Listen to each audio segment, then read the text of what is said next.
Ito, dito ako nagtataka kay Vice President Sara, mga kababayan eh. NANI?! Ang tagal mo na palang alam yung ganyang kalakaran, ba't ngayon ka lang nag-iingay? Diba, mga kababayan ko?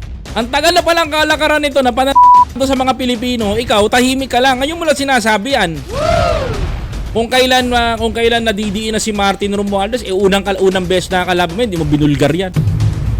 Di ba mga kababayan? Kung nagtataka ba kayo? Hindi, ako rin maniniwala rin ako kung may ebidensya. Pero mga kababayan, ang thinking ko dito, bakit kayong ka lang nagsasalita ng ganyan? Porque nadidiin si Martin Romualdez at si Saldico sa involvement ng flood control issue.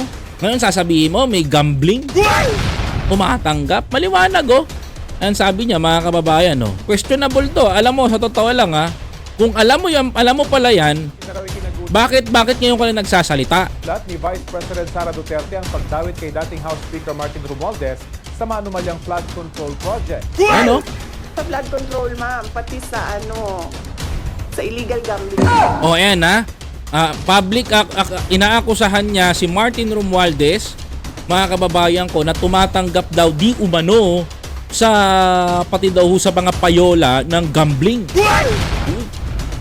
Medyo malala ang tama talaga nito ha. Kung inaakala mo malilinis mo yung 612.5 billion pesos confidential funds issue mo, nagkakamali ka dun. Pero nagtataka ang taong bayan, ba't ngayon ka lang nagsasalita ng ganito, di ba? Tumatanggap sila si Martin Romualdez.